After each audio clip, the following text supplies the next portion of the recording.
né? Assim, no MEC, enfim, todos os conteúdos que são da escola. Então, ela já tem todo um conteúdo do que ela vai propor ao longo do ano, por exemplo, né? E o Playdim não, ele vai estar muito preocupado na formação da personalidade da criança. Então, há uma diferença muito grande, uma coisa se complementa a outra até. Né? Principalmente aos 3 anos. Aos 3 anos? Depois dos 3 anos, ele vai se complementar cada vez mais, porque de 1 a 3 até, nós temos um trabalho chamado Cores, onde as crianças podem ir todos os dias, que até substitui a pré-escola nessa formação dessa personalidade. E você seria certo dizer, então, Carla, que uma criança advinda do Playdim, ela teria mais segurança ou menos medo de viver? Seria uma pessoa com mais autoconfiança? Com certeza.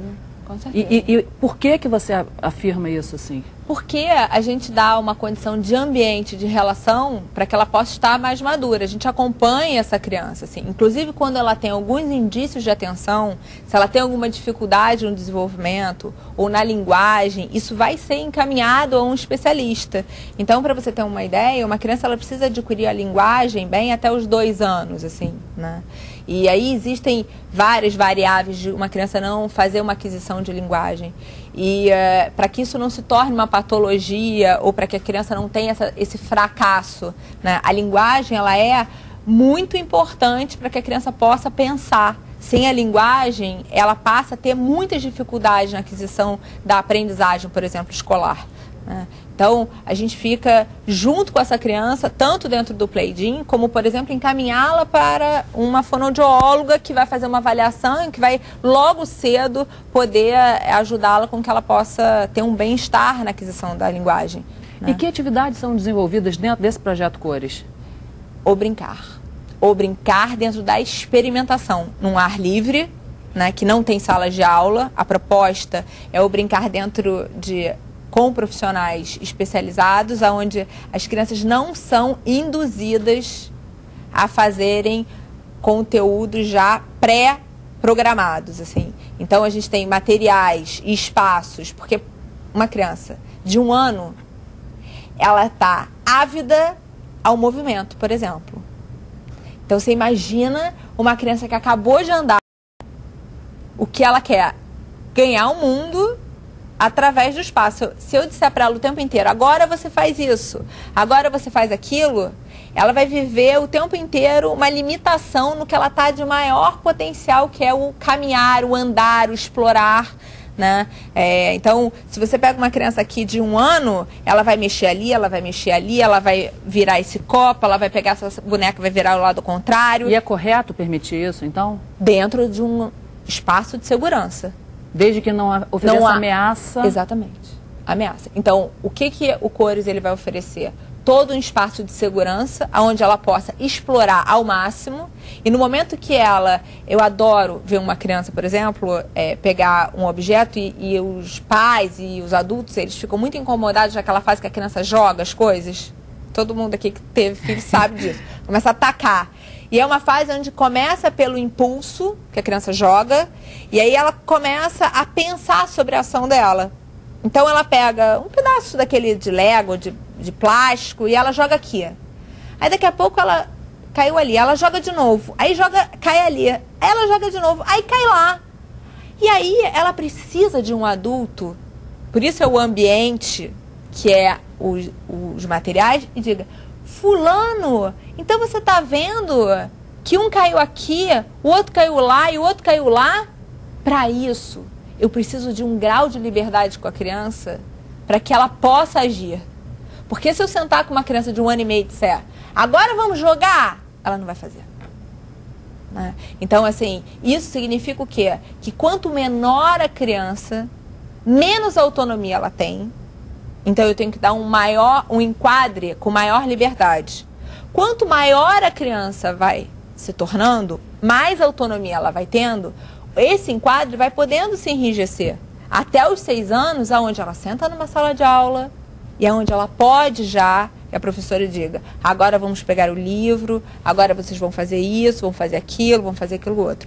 Então, a proposta não é que a criança saia livre o tempo inteiro. A proposta é que ela possa, de 0 aos 6, gradualmente se inserindo dentro de uma sociedade. Eu brinco que uma criança precisa ir amarrando o tênis desde os 2 anos de idade. Claro, é justo. Certo? Porque com 6 anos, o pai sempre foi amarrando. Quando chegou na escola, ele viu que todos amarram, ele fala, agora, você não está vendo? Todos já amarram tênis, você também, agora já está na hora de amarrar, mas ele nunca favoreceu. Né? Então, E para quem está em casa, Carla, queria que você então fizesse suas considerações finais, deixando um telefone, um site, e você dissesse para quem tem dificuldade de dizer não, o que você sugere para o nosso espectador, que tem um filho pequeno? Bom, o nosso telefone é o 2537-9541, na Zona Sul, e o 2495-7182 na Barra. Né? Dizer não... Tem um site?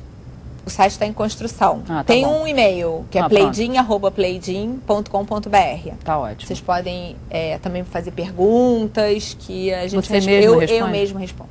Tá bom. Dizer não é um ato de amor. Assim, né? É claro que existe a forma de dizer não.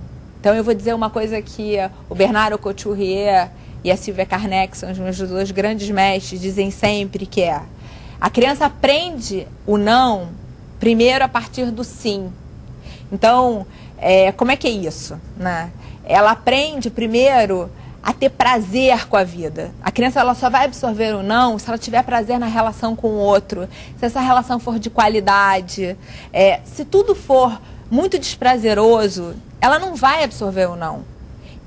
Agora, se eu tenho uma boa relação de qualidade com esse filho, eu amo realmente esse filho, assim, esse não é o que vai fazer com que ele possa desejar a vida, né? Porque ter o sim permanentemente não leva a lugar nenhum, assim, né? Faz a criança não se desenvolver, não querer, não desejar viver, assim. É muito mais sério do que qualquer outra imagem que eu possa dar, né? Para vocês terem uma ideia, eu adoro uma metáfora assim, sobre o não, que é o criar. Né? O Winnicott, ele dizia, que foi um psicanalista e um pediatra, ele dá o conceito da criatividade, não essa criatividade de criar um quadro, nada disso, mas é a criatividade do mundo interno, assim, do humor. E o que é isso? É na hora que eu estou numa situação muito difícil na minha vida, é na hora que eu acho que tudo acabou, e aí, de repente, eu consigo ter um clique assim na minha cabeça, não, eu tenho uma outra saída ali. Né? E isso só vai se dar se ao longo da minha infância eu puder ter tido as minhas faltas para que eu possa criar. Agora, dentro disso, não são faltas gigantes, né, gente? São faltas onde a criança possa dar essa virada, assim. Muito obrigada, Carla. Imagina, prazer Cláudia. te receber aqui na Prazer sua manhã. foi todo meu. Que bom, muito obrigada a você pela sua audiência, que a gente sabe que é uma questão de escolha. Lembrando sempre, quanto mais responsabilidade você assiste, mais responsável você fica. Até o próximo sábado.